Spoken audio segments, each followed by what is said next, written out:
Moi, c'est vrai que ça commence à être assez lointain puisque c'est mes arrière-grands-parents qui ont vécu ce génocide. Donc, j'ai pas eu de lien direct, on va dire, avec ces personnes-là. J'ai connu un petit peu mon grand-père, mais c'est un sujet qui a jamais été évoqué au sein de ma famille. Voilà, il s'est un petit peu perdu au fil des générations. On savait en gros ce qui s'était passé, on va dire la grande histoire, y compris ce qu'on apprend à l'école. La petite histoire, celle de ma famille, j'ai dû vraiment aller chercher des informations un peu à droite à gauche et questionner mes oncles et tantes qui ont connu Anna et Van. Et le film, c'était aussi le prétexte pour créer du dialogue au sein de ma propre famille, où c'est un sujet qui est pas, je dirais pas qui est tabou, mais en tout cas n'était pas du tout abordé. On avait les grandes lignes, mais on savait pas. Moi, j'avais envie de connaître des détails, voilà. Enfin deux personnes qui échappent à un génocide. C'était les deux seuls survivants. Ils avaient 15 et 17 ans. C'est vrai que je me disais comment ils ont fait, quoi. Comment est-ce que des gens les ont aidés, est-ce qu'ils se sont sauvés tout seuls. Et ça a été un peu le départ de ma démarche. Donc je dirais que moi, il n'y a pas eu vraiment de transmission de la mémoire. Du coup, je suis allé un peu la provoquer, la titiller en faisant ce film aussi.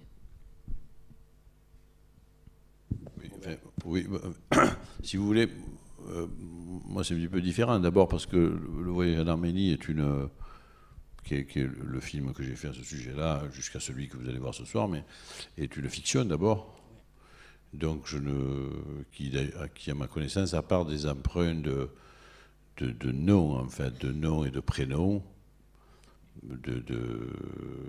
qui me sont personnels. Je veux dire, le personnage s'appelle Alexandria, et ça c'est le nom effectivement de ma grand-mère.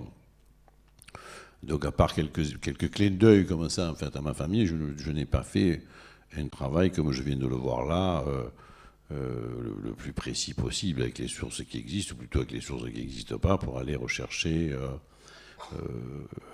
et qui est un travail effectivement de documentaire. C'est très proche d'ailleurs.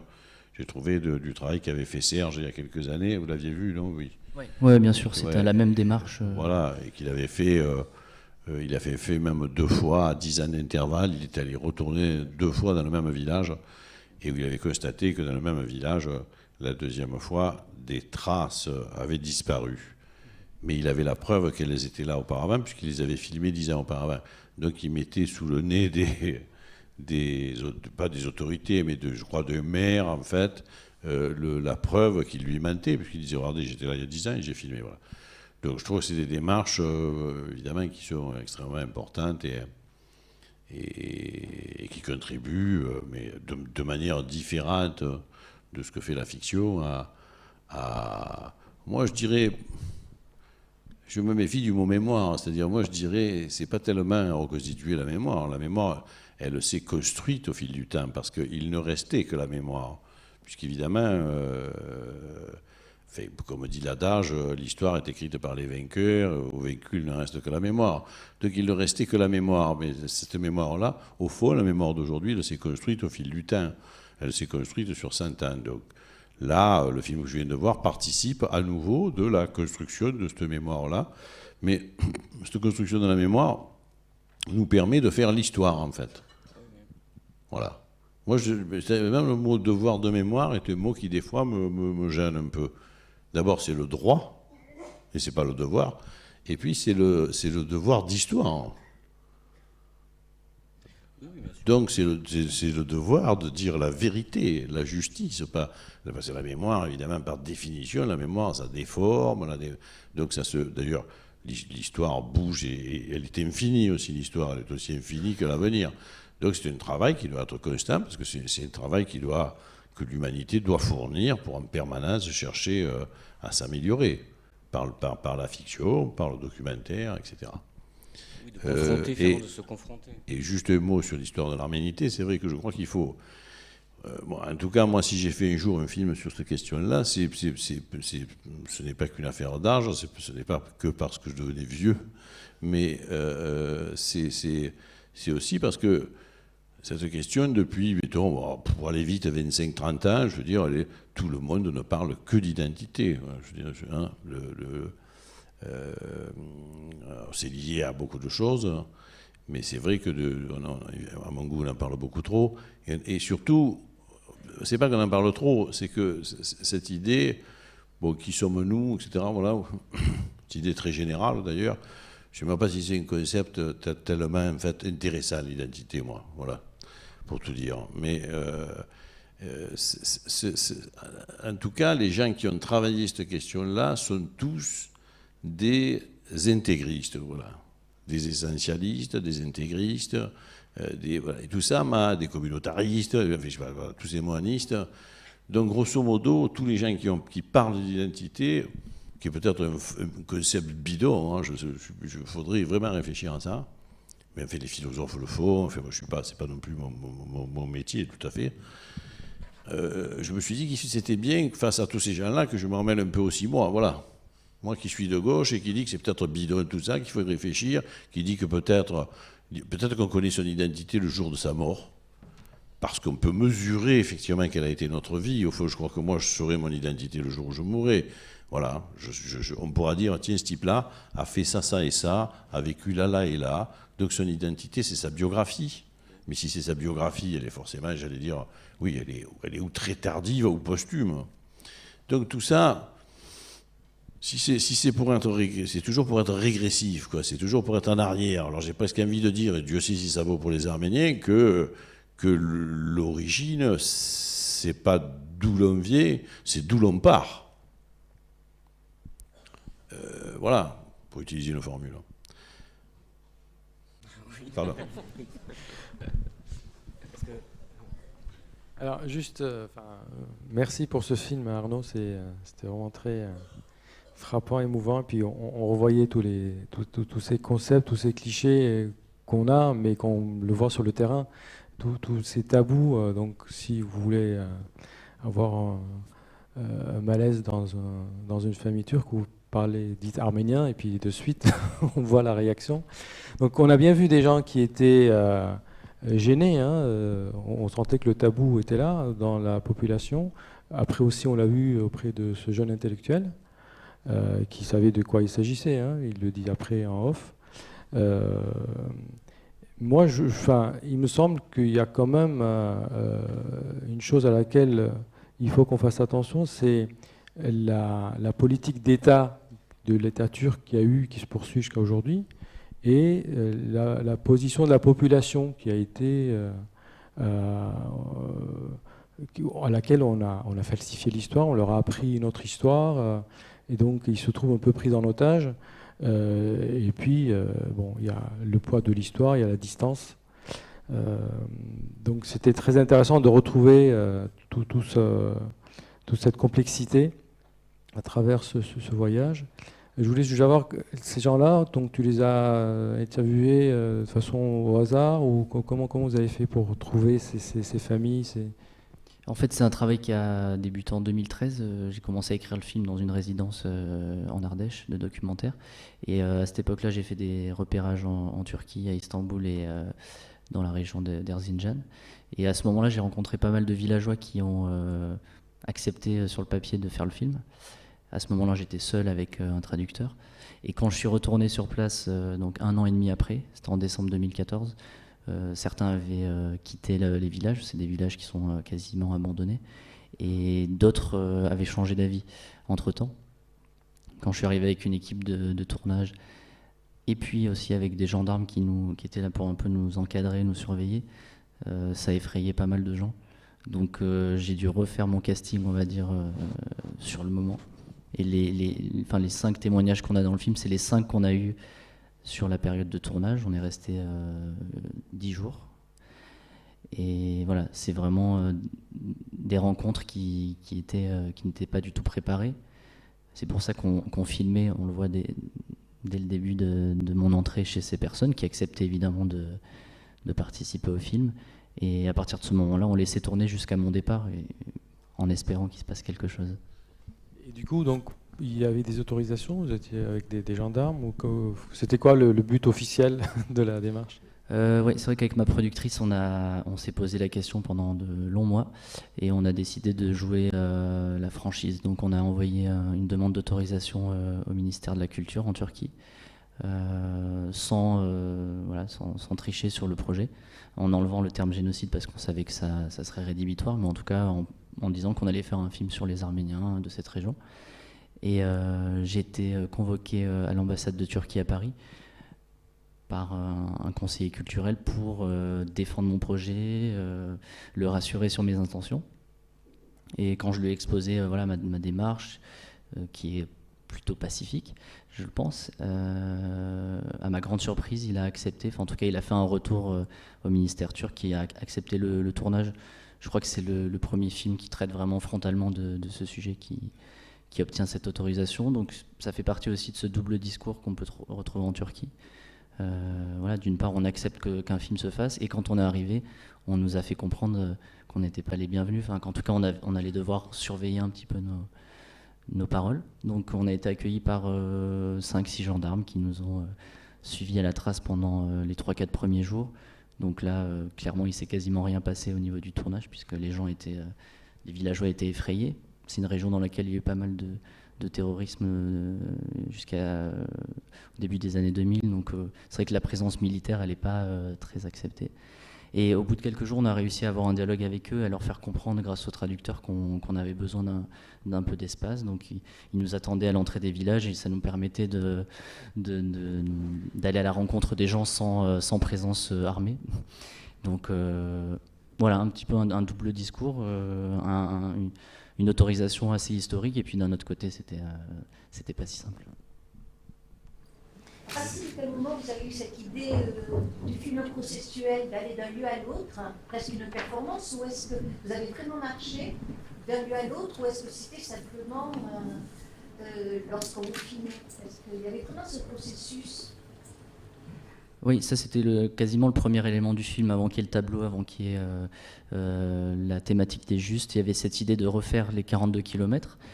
C'est un chemin qui était assez précisément décrit dans les petites notes qu'on avait dans la famille. On sait que c'est le chemin qu'empruntaient les déportés. Et du coup, il y avait cette idée de refaire cette marche 100 ans plus tard, avec évidemment des paysages qui ont un petit peu changé entre-temps, une ville qui est beaucoup plus grande qu'à l'époque, et sans savoir ce qu'on allait retrouver avant de partir. Je ne savais pas s'il restait des traces de vie arménienne. On le voit dans le film, à part le monastère de Terjan, il n'y a plus grand-chose, sachant qu'il y a eu 2 séismes entre-temps, donc ça n'a pas arrangé les choses. La ville a été complètement rasée d'Erzincan. Et donc il y avait un côté un peu performance, sachant que dans le tournage, c'est du cinéma, donc chaque soir plutôt, on rentrait au point A, qui était notre lieu d'hébergement, et puis on faisait 5-6 km par jour. Donc on l'a fait en plusieurs fois, je ne l'ai pas fait comme à l'époque. L'idée, c'était plus quelque chose de métaphorique. J'ai pas la prétention de refaire ce qu'ils ont traversé. Deuxième chose, vous avez commencé à dire, le tableau, à quel moment vous l'avez senti utile, nécessaire? Ça, c'était un peu plus tard, et ça a été vraiment le déclic pour l'écriture du film. C'est un tableau que j'ai découvert par hasard à Paris, au Petit Palais. Et immédiatement, ça m'a effectivement rappelé l'histoire de mon arrière-grand-père. C'était vraiment une représentation assez fidèle de ce qu'on m'avait raconté. Le sauvetage, l'âne, le paysan.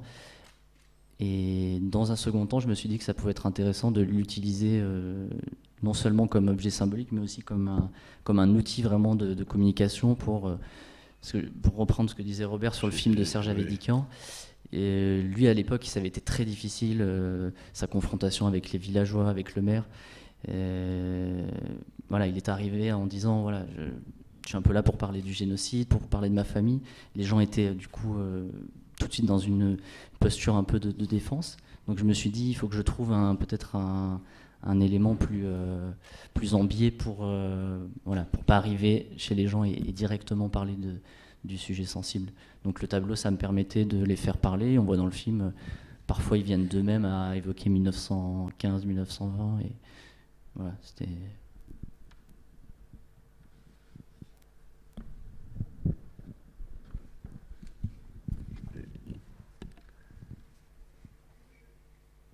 Pouvez-vous situer sur une carte la position du village Erzincan?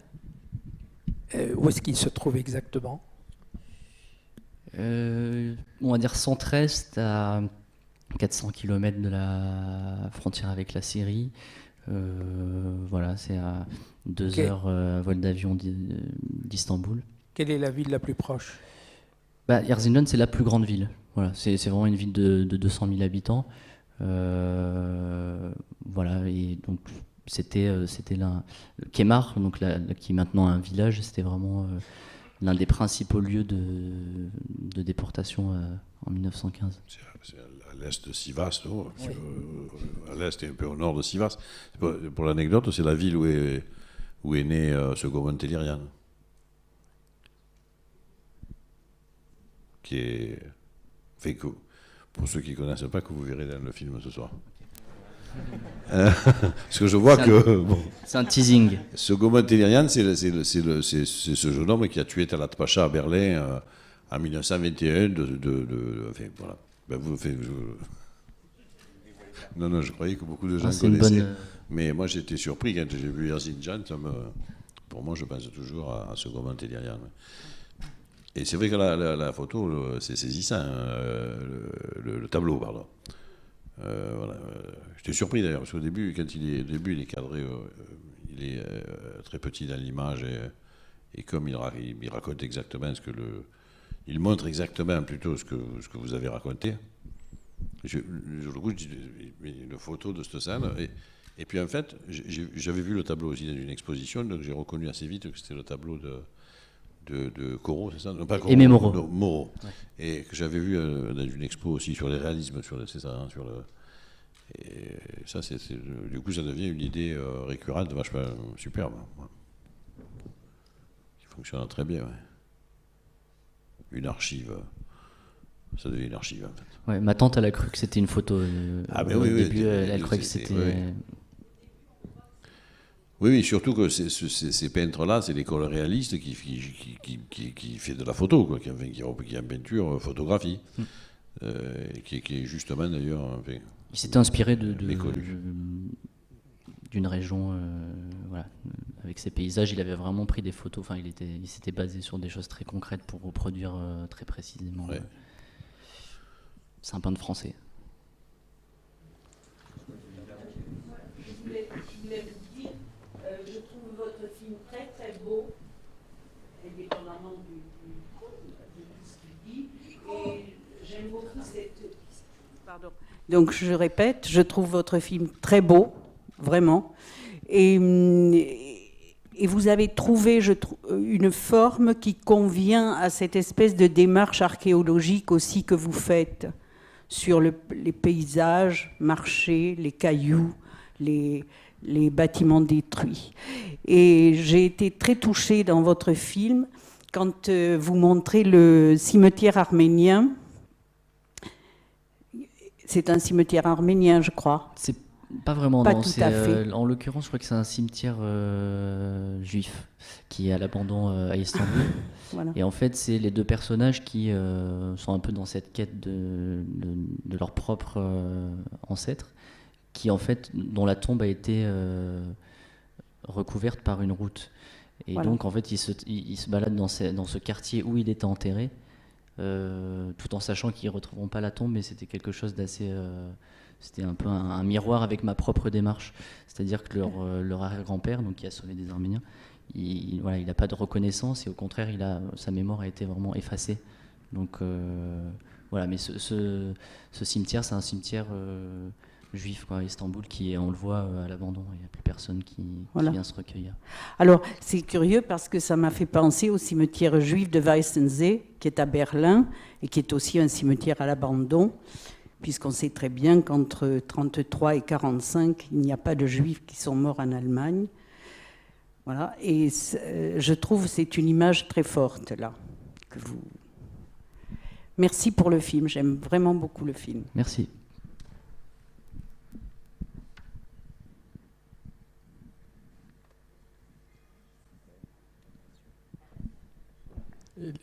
En attendant une autre question, le fait de marcher dans l'eau, c'est quelque chose de voulu, c'est symbolique. Maman a dû s'inquiéter. Les parents d'Arnaud sont là. Non, c'est vrai que sur ces 42 km, il y avait des passages plus ou moins périlleux, donc voilà, on m'a filmé dans toutes les positions possibles et là c'est plutôt une idée de montage de montrer un peu ce parcours difficile au moment où mon oncle parle d'un avenir possible, d'une réconciliation possible avec la Turquie. Voilà, c'était une petite analogie entre voilà, tout ce qui reste, le chemin qui reste à accomplir et voilà, ma propre marche qui était parfois très compliquée. Sachant qu'à l'époque, j'imagine, c'était encore plus difficile, mais maintenant, c'est une ville qui est assez importante et donc c'était des conditions qui étaient plus faciles, mais il y a eu des petits passages comme ça où je me suis mouillé. Est-ce que vous avez montré le film aux personnes que vous avez interviewées? Est-ce qu'ils l'ont vu dans l'ensemble? Non, pas encore. L'idée pour moi, c'est vraiment de leur montrer en ma présence, ne serait-ce que pour réagir ou pour voilà, échanger avec eux, pour pas qu'ils prennent le film d'une mauvaise manière ou qu'ils se sentent... je sais pas, voilà, rien n'a été volé, on voit dans le film, c'est un plan séquence, on est face à eux, mais comme ils n'ont pas assisté au reste du film, la partie en France notamment, il faut absolument que je sois là pour leur expliquer voilà, ce qui s'est passé avec mes oncles et tantes. Donc l'idée, ça serait presque de faire une projection vraiment pour eux. C'est vrai qu'ils sont dans un coin assez reculé, je doute qu'on diffuse le film à Erzincan. On va essayer de le diffuser à Istanbul au festival. Et moi, j'aimerais bien, ça c'est clair, retourner dans ce village avec un DVD et leur montrer, mais vraiment de manière plus intime que dans une salle. De toute façon, je pense pas qu'ils se sentiraient prêts à voir le film devant d'autres villageois. Je pensais justement de façon intime pour avoir aussi leur réaction, parce que on a leur réaction à l'écran, c'est-à-dire on a le moment donné où la parole s'arrête. Donc du coup, je me demandais si le film, de voir le film, pas forcément en salle et pas même voilà, sur une télé, sur un moniteur, est-ce que du coup ça pourrait pas donner de redonner la parole quelque part, du fait de s'entendre et d'entendre d'autres personnes aussi, et de le voir, des fois ça peut être différent que d'être dans un dispositif et répondre à des questions, et notamment des questions qui sont plutôt tabous là-bas. C'est vrai que souvent on le sent à la fin des entretiens, il y a quand même quelque chose qui s'assombrit, même à la dernière personne qui est vraiment dans l'empathie, etc. On sent sur vraiment les dernières secondes, c'est vraiment la fin de l'entretien, qu'elle réalise ce qu'elle vient de raconter, et on sent son visage quand même qui se ferme un petit peu. Et l'homme avec lequel ça se passe pas très bien, je pense pas que je pourrais lui montrer le film. Enfin, voilà, il serait pas apte à le regarder, celui avec lequel on a le gros silence, quoi. J'ai pris le micro, j'ai une question justement, j'étais en train de penser à ça. J'ai une double question en fait. Quand il y a cette première réaction de la personne qui a mal pris la chose, qui vous dit de penser au futur mais pas au passé, moi je me suis senti mal. Alors j'aimerais connaître ce qu'il y a dans votre tête à ce moment-là, comment vous réagissez à chaque fois dans votre tête, dans votre corps. Déjà pour moi c'est dur d'en parler parce qu'on a tous des réactions humaines. Est-ce qu'au montage il y a des temps de silence qui ont été, parce que là on entend bien, il y a des longueurs qui parlent en fait, et c'est bouleversant. Et moi, ça m'a touché beaucoup, même ça m'a mis mal à l'aise en tant que spectateur. Comment vous avez réagi, et est-ce qu'après, au montage, il y a des choses qui ont été coupées, ou comment avez-vous géré ces silences, en fait? Voilà. Au montage, on le voit dans le film, le choix, ça a été plutôt de garder ces moments de flottement. Typiquement, c'est des passages qu'on couperait en fiction. Enfin, en tout cas, on irait un peu plus rapidement à la séquence suivante. Là, on avait fait le choix avec la monteuse de les garder, parce qu'évidemment, ça raconte beaucoup. Ça raconte peut-être même plus que les discours un peu, parfois, appris par cœur. Et après, sur mes réactions, c'est vrai que moi, j'ai vraiment pris le film en tant que, on va dire, comédien, même si je joue mon propre rôle comme une fiction. Donc, je suis parti dans l'idée de ne pas couper la parole aux gens, de vraiment être dans une attitude un peu passive volontairement pour leur laisser la place. Et c'est vrai qu'à ce moment-là, c'était très tendu dans la pièce. Ce qu'on faisait en sorte en fait de ne pas tout dévoiler avant de commencer à tourner. Donc les personnages découvrent vraiment la raison de ma venue pendant le tournage. Et c'est vrai que cette personne-là, en l'occurrence, c'était insupportable pour lui. Ensuite, il nous a raccompagnés jusqu'à la sortie du village. Voilà, ça a été le moment le plus tendu du film, ça en est resté là, mais c'est vrai que pour lui, c'était trop douloureux de revenir sur le passé. Et c'est pour ça qu'il me renvoie, et on peut le comprendre, vers le gouvernement, etc. Donc, oui, il y a aussi quand même, et ça tu le dis dans le film, il y a aussi une peur hein, légitime. Hein. Je veux dire, les gens risquent quelque chose à dire ça ou à parler de ces choses-là. Effectivement, tu précises le mot génocide, etc. Même ce jeune homme historien, etc., qui travaille à ces questions-là, dit, grosso modo, il dit que ça reste tabou et il dit pas qu'il veut pas le dire. Il fuit un peu sur des textes qu'il n'a pas, mais il donne la définition. Après, il donne une définition. Bon. D'ailleurs, il a une définition qui est fausse, hein, parce que dans la définition des génocides, c'est effectivement aussi la déportation, la purification ethnique, etc. Donc c'est un génocide. Voilà. Mais c'est vrai qu'il court des sanctions, voire de la prison. Donc...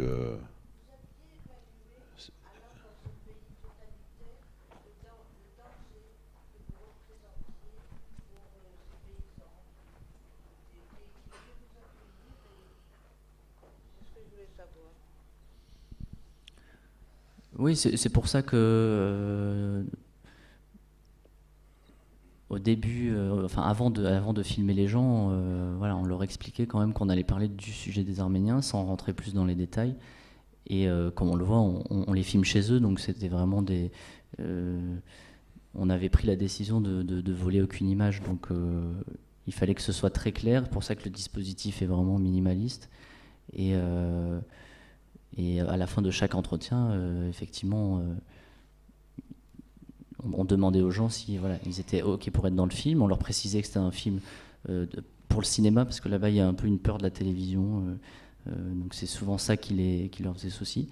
Et simplement, ils ne voulaient pas être associés avec le terme génocide. C'est ce que j'ai compris, notamment à Istanbul, où voilà, effectivement, ce jeune homme qui est hyper engagé et qui a mené une pensée sur ce sujet, qui est fier du sauvetage... des sauvetages réalisés par son arrière-grand-père.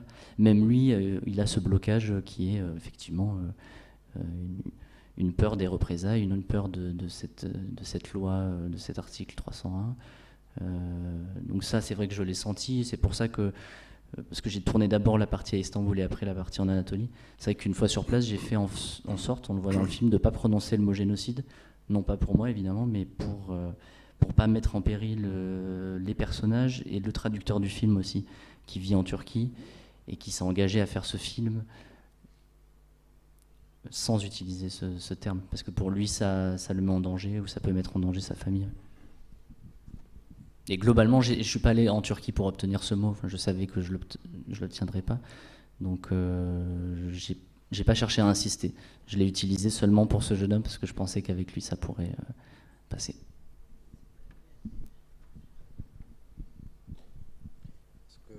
On peut prendre soit une dernière question, soit on arrête, parce qu'il est pour passer à un moment convivial en bas. Alors, juste peut-être pour dire que Arnaud a amené des DVD du film.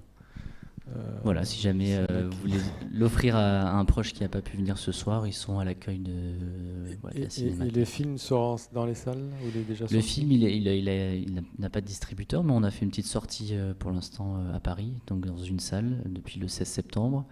Et on essaie de faire comme ça des projections itinérantes. On va essayer aussi d'aller à l'étranger. Il va passer à Toronto, festival du cinéma arménien, en novembre. À Gardanne aussi, à côté d'Aix-en-Provence, c'est un festival en octobre. On a fait Bordeaux, on va faire Sarcelles, un petit peu, on va faire pas mal de villes avec des fortes communautés arméniennes, mais pas que. Il y a aussi des gens extérieurs à ce sujet qui sont intéressés. Voilà, donc on cherche encore plein de salles.